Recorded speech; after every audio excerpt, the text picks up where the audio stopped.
Before anyone ever dreamed of making a pilgrimage to Santiago de Compostela in the far west of Europe, the pilgrim route south of Rome was already centuries old. Beyond Rome, across the sea, in a storied and holy land, lay the crown jewels of Christian pilgrimage: Bethlehem, Galilee, the Mount of Olives, Gethsemane, and in Jerusalem, the holiest of sepulchres, the tomb that could not hold the Son of God. For European pilgrims, between their homes in the Holy Land lay the mountains, valleys, plains, and seaports of southern Italy. Those words are the introduction to our new guidebook on the Via Francigena in the south, Rome to Monte Sant'Angelo, Bari, Brindisi, and Santa Maria di Leuca. We wrote the book in late 2024, and it builds on the 3 earlier guidebooks on the route from Canterbury to Lausanne to Lucca and Rome.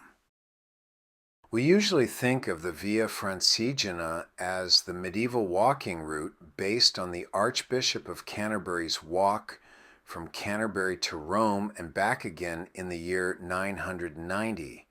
History gives examples of extended itineraries beyond Rome, for instance that of the Bordeaux Pilgrim in the years 333 to 334. Using the system of Roman roads, this anonymous pilgrim rode on horseback across the northern Mediterranean basin from Bordeaux far east to the Holy Land. Once there, returning by a southerly route across the Adriatic and up the Italian peninsula through Rome. Stops on the itinerary of the Bordeaux Pilgrim correspond to places on today's map of southern Italy. They align with the ancient Roman Via Appia Traiana and form the basis of the Via Francigena in the south. Added to the route is a major variant from Troia to Monte Sant'Angelo, which then reconnects to the main route at Bari. Together, these routes add centuries to the historic routes of the Via Francigena. The main route is 937 kilometers long, which we have divided into 4 sections. The first hugs the coastal mountains in Lazio. The second crosses the Apennines in Campania. The third crosses Puglia to the coast, ending at Brindisi. The fourth continues from Brindisi to Otranto, and the tip of the boot at Santa Maria di Leuca. We also cover the 5 stages from Troia to the historic pilgrimage destination of Monte Sant'Angelo. Finally, the route reconnects from there to Bari and the main route. The first section is in Lazio. As you leave Rome, you walk the first 12 kilometers on the original surface of the Via Appia, ending the first stage at the Pope's Summer Palace at Castel Gandolfo. The next stages are up and down along the walls of volcanic ridges, enjoying sights often missed by tourists. You are never far from the sea as you walk the route in Lazio. The stages are packed with pre-Roman, Roman, medieval, and contemporary treasures. The itinerary passes alongside 2 major archaeological sites, both worthy of a visit. One of the great gifts of this section is the Dodici group, volunteers who support you and, if you like, accompany you on your walk. They add a depth of friendship and knowledge to each day. The second region crossed is mountainous Campania, where the route turns east just after crossing the Garigliano River. Each town seems to have its own storehouse of Roman-era treasures, from parts of the Via Appia to Roman colosseums and statues. Best preserved is the Arch of Trajan in Benevento, which celebrates the completion of the Via Traiana over 1900 years ago. This beautiful city is surrounded by mountains, and in the following stage, you begin your ascent to the high point of the route south of Rome, in the Daunian Mountains just before Celle di San Vito, a French-speaking provincial capital on the border of Puglia. In the first Puglia section, you come out of the mountains and see before you the vast plains of the Tavoliere. The topography now shifts to nearly flat farmland as the terrain slopes gradually toward the Adriatic coast. Olive trees begin to predominate, and pieces of the Roman Via Appia Traiana are still visible. Here the cities each have a medieval core, and lively sculpture adorns the Romanesque architecture of their cathedrals.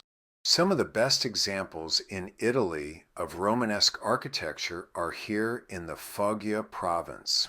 Enchanting center cities and quiet cathedrals give way to vibrant urban life as you arrive at seaside Bari, with its fortress walls and church of San Nicola.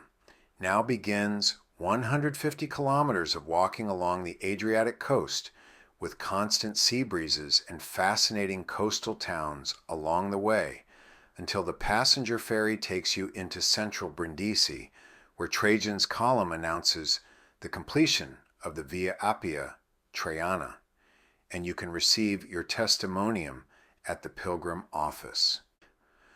The second Puglia section of the main route heads inland to enjoy the beautiful cream-colored Baroque city of Lecce, an ancient town and delightful additional overnight. Here, enjoy strolling among the ornate churches and civic buildings of the town. The itinerary then returns to the coast to connect with the ancient port city of Otranto, where the Bordeaux pilgrim returned on the way toward Rome. After Otranto, the route continues down the Salento Peninsula, finding coastal paths and easy roads through olive groves until finally arriving at the tip of the heel of the boot of Italy. The nuns at the Basilica of Santa Maria di Leuca will happily complete a testimonium certificate for you.